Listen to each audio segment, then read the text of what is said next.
Hello dear friends, my name is Vasyl Pekhno, I'm a Ukrainian journalist, and right now I propose to all of you watch this fresh update review of Ukrainian battle map situation as of July the 16th.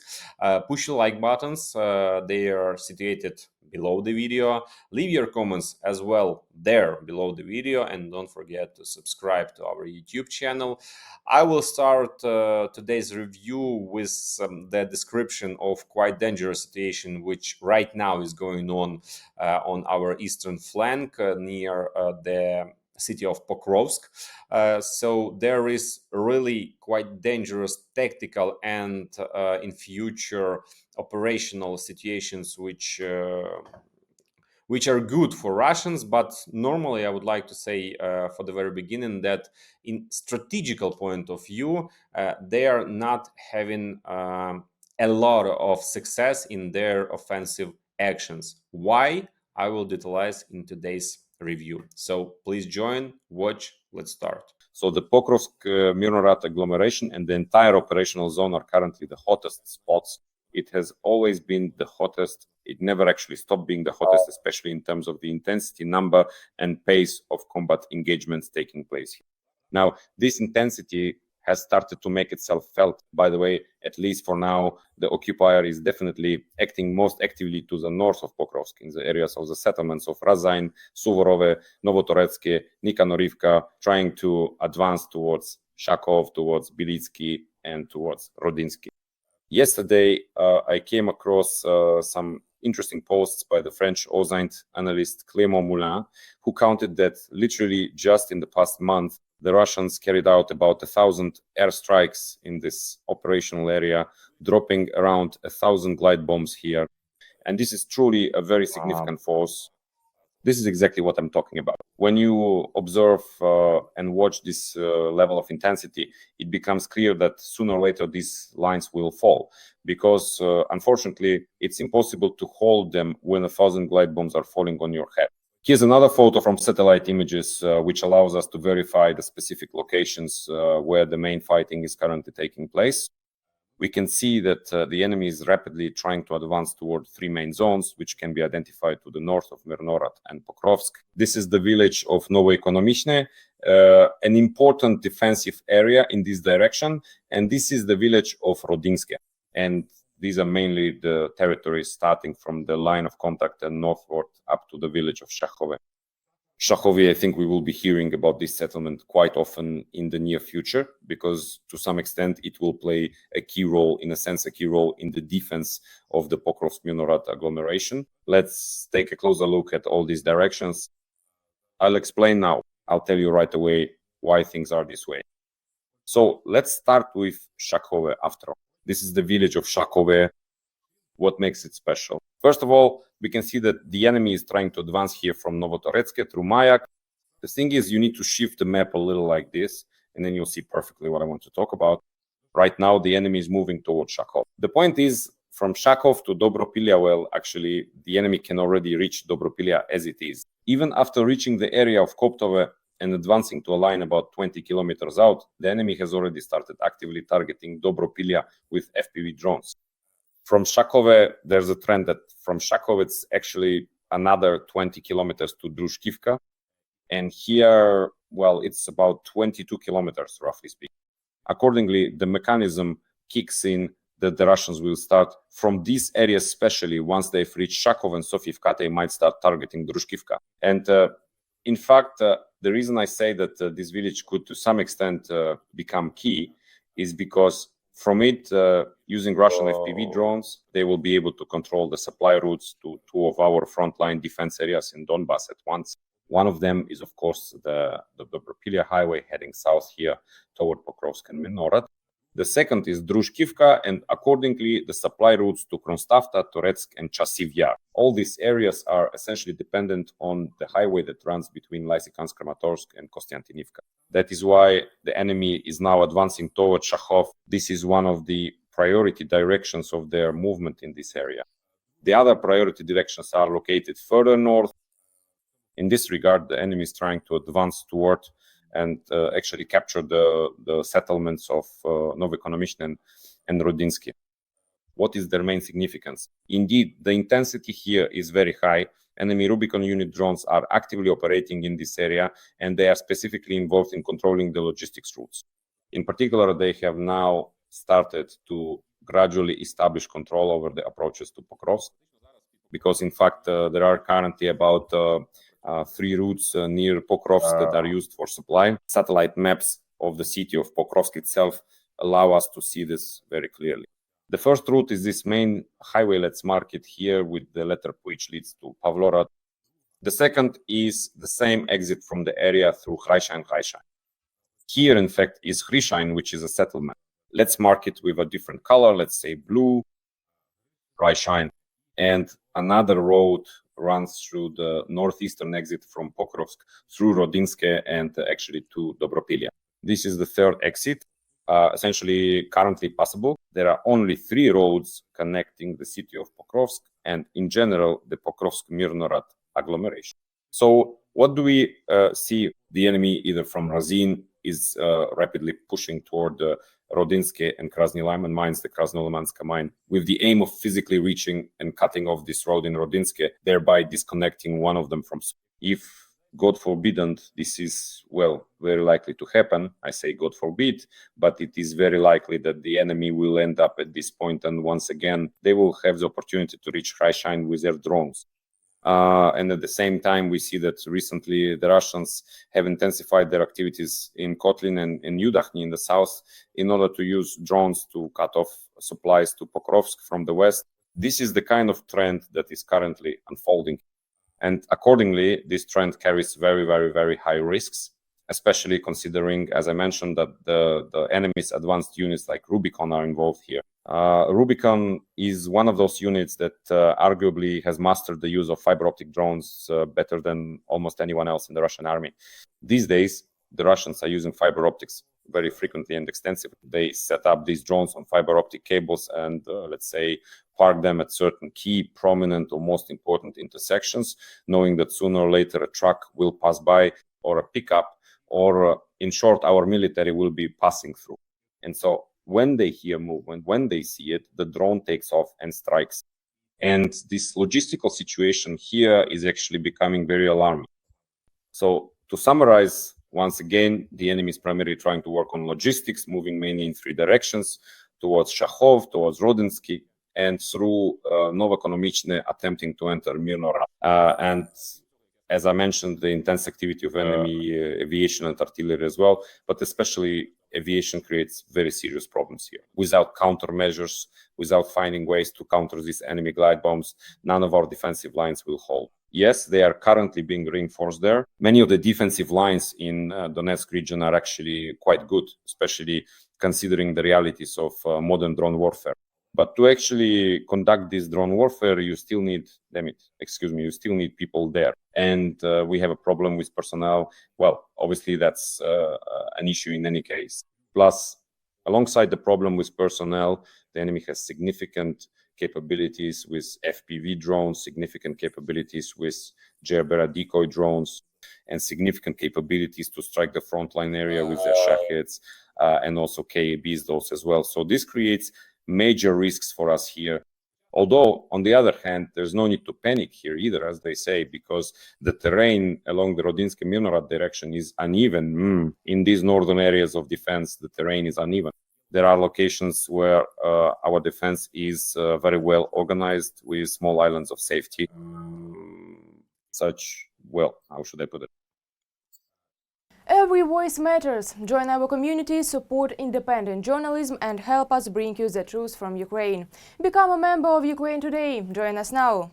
Where there are forest plantations, where the tree lines allow the armed forces of Ukraine to create a dense network of observation posts and points that can actually hold the defense for a long time. And in other cases, as our soldiers write and tell us, between these forest plantations in these areas, there are 2 or 3 kilometers of open fields, where, as you can imagine, our defense is stretched thin, it is sparse, and as a result, Russian units try to break through in such places on motorcycles or sometimes on armored vehicles. And this is exactly what they are doing. In particular, we are noticing it north of Rodinsky, towards that same Shakov. There are fewer tree lines here than closer to Pokrovsk and Minorat. That's why, first and foremost, the logistical situation in this operational zone is now becoming very, very unfavorable. Ultimately, why is it only starting now? Last week, I talked about hundreds of FPV drones that hit Dobropillia. In fact, even then, the logistical situation was already extremely unfavorable. Now, the situation around Pokrovsk is actually getting worse and worse and worse. Besides that, just yesterday, by the way, the military administration of Pokrovsk, well, you can't really see it here. We actually need to use topographic image. So let's look at the map like this. The military administration of Donetsk region has imposed a ban on civilian movement along the Kramatorsk-Dobropillia highway. This route runs from Kramatorsk through Serhivka and Andriivka to Dobropillia. So it goes like this: Kramatorsk, Serhivka, Andriivka, and then to Dobropillia. Well, I'm drawing this route very schematically. There are 4 main settlements along items again. That's Dobropillia, Kramatorsk, Serhivka, and Andriivka. This particular section of the route in particular becomes part of the main Dobropillia-Lyman highway. But on the section between Dobropillia and Kramatorsk, as of yesterday, it is now close to civilian traffic. This is just so you understand. Now let's zoom out. I'll roughly sketch this route, how it runs somewhere like this. So just so you understand, friends, this is 25 kilometers. This is 25 kilometers of territory, showing how deep this so-called kill zone or death zone has become, making it impossible for both our troops and enemy forces to pass through. And this poses huge threats for the continuation of the war.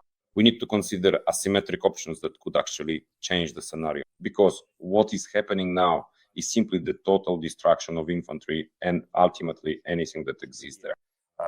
How many losses the Russians are suffering, only God knows. We are also facing very difficult circumstances with our own losses. Under this scenario, and I'll repeat myself, the depth of the death zone is now reaching not just 10 or 15, but even up to 25 kilometers. In fact, in order to prevent incidents, movement of civilians is being restricted in such a 25-kilometer zone, leaving it exclusively for military vehicles or any other military transport.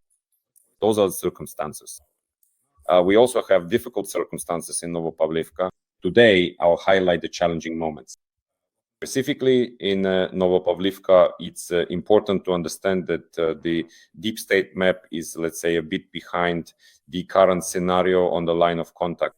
And that's logical, guys. Taking all security considerations into account, they update the map with a bit of a delay. That's a completely normal situation. There's nothing wrong with that, and I'm not going to jump the gun. But I'll just say this. We need to understand that, in fact, in the southern Donbas area, the fighting has now reached the outermost districts on the border with the Dnipropetrovsk region, specifically near the settlements of Oleksandrorad, actually, not so much from these districts, but rather from the Voskresenka area. This is Oleksandrorad, and this is Iskra. In other words, the Russians are essentially advancing here to achieve their informational and propagandistic goal of reaching the borders of Donetsk region and the junction with Dnipropetrovsk region, specifically in this section of the front in southern Donbas. According to some reports, they have even recently transferred additional reserves here in order to finally break through our defenses at these 3 locations. This is the area of Komyshovacha at 4 locations: Oleksandrorad, Iskra, and Orikov. These 4 areas, in fact, remain unconquered by the enemy, and our defense here remains unbroken. Of course, our soldiers are doing everything they can to prevent further Russian advances into the Dnipropetrovsk region, because this is a major task. They will try to make us pay a very high price for this. But first and foremost, Donbas is Donbas, because this is the strategic direction of the Russian army's attacks as they seek to reach the borders of Donetsk region. Obviously, if they manage to break through the defenses here, they will then have the opportunity to redeploy the resources that are no longer needed here to any other direction, such as towards Pokrovsk. It's already, to put it mildly, a tough situation there, and with additional resources and reserves, it will be, to put it mildly, even tougher. Therefore, without a doubt, the situation in Novopavlivka is threatening. And the third most threatening direction for us, which deserves attention right now, is of course Kostiantynivka. I have already explained what threats exist if the Russians advance to Shakhove and especially to Sofivka in terms of enemy drones reaching Drushkivka. In addition, further south, in the area of the Toretsk agglomeration, the Russians are actively displaying their flags in the settlement of Petriivka. At this point, I am not ready to say whether this means it has been occupied. Petriivka, which is actually adjacent to Shcherbinivka, I'm not ready to confirm its occupation, but we will see. The very fact of their presence there creates certain threats. Yablonivka and Oleksandro Kalinov are still holding on, although the enemy, let's say, has surrounded them from three sides. And gradually the Russians aim to advance toward Kleban-Byk along with the Kleban-Byk reservoir, which is located further north here. If they cross this psychological, so to speak, boundary beyond Kleban or reach the Kleban-Byk reservoir, then here as well, the distance to Kostiantynivka and at least to its outskirts will be just a few kilometers. From here, from the Kleban-Byk reservoir, it's 3 kilometers to Konstaka itself, and to the center, well, about 7 or 8 kilometers, maybe up to 10. Let's even calculate the direct, well, 7. You see, it will be 7 kilometers directly to the center of Konstaka. Therefore, if this happens, and it's quite likely it could happen with this level of intensity, I'll repeat, both in the Pokrovsk, the Kostiantynivka, and the Novopavlivka directions, the highest intensity of fighting is taking place, including in the Lyman direction, by the way. In Lyman as well, it has been breaking all records for intensity over the past few days. These scenarios may occur not to frighten anyone, but rather to explain the tactical risks that are emerging. They are not operational, they are not strategic, there are no deep breakthroughs, no Russian advances, no breakthroughs, collapses of the front, or any other frightening words that are sometimes used to create a sensational image. But there are tactical advances that in turn can create operational threats in the future, including the possibility that the enemy could enter Marnohrad. The enemy could eventually begin fighting for Pokrovsk. The enemy could start fighting for Kostiantynivka. The enemy is cutting off the logistics to all of these mentioned settlements. And this actually creates, as I have already said, operational level threats that we also have to take into account. That's the news for today. Perhaps I'm not giving you the best mood this morning, friends, on Wednesday, July 16th, but it definitely reflects the reality of the difficult fighting taking place in Donbas. But overall, so as not to paint everything in such dark colors, I want to point out that we have already crossed the halfway point of the enemy summer offensive campaign, which in my opinion began at the start of May, that is in the first days of May. It has been ongoing for 2.5 months now. In these 2.5 months, and I may be repeating this point, but I think it's important to highlight it, in 2.5 months, what have the Russians achieved? They have created a zone of tension 8 by 20 kilometers in the Sumy region. They advanced about 15 kilometers in the Novopavlivka direction. They established a bridgehead on the right bank of the Oskil River near Kupiansk. Now, to this entire list, we can also add the creation of logistical threats to Pokrovsk and Mirnorad, in particular, Russian drones reaching Dobropillia. Is this the goal or the fulfillment of the strategic objectives of the enemy, who so colorfully described and vividly outlined their tasks for the summer campaign? I doubt that this is exactly the case. But on the other hand, well, it doesn't really make things any easier for us. We are still losing territory regardless. No one, believe me, no one is thrilled that this is happening. But as of now, I talked about this a month ago and 2 months ago as well. And basically, this is our strategy for the near future. There will be a moderate loss of territory, and it will be exchanged for a huge number of lives of Russian service. For these 4 objectives that I listed, Sumy, Oskil, the Kupiansk area, the Novopavlivka direction, and Pokrovsk, the Russians have sacrificed hundreds of thousands of their servicemen's lives. This is not an unlimited resource, it is finite. Accordingly, this is exactly what our soldiers are relying on in the context of strategic defense. Well, on that note, I'll end here. As I said, I lied to you, my friends. After all, this review ended up being almost 20 minutes long. Well, forgive me for stealing an extra 5 minutes of your time, but thank you for your attention. If you also appreciate my work, please like, comment, and subscribe to our channel. Take care of yourselves, all the best, and see you next time.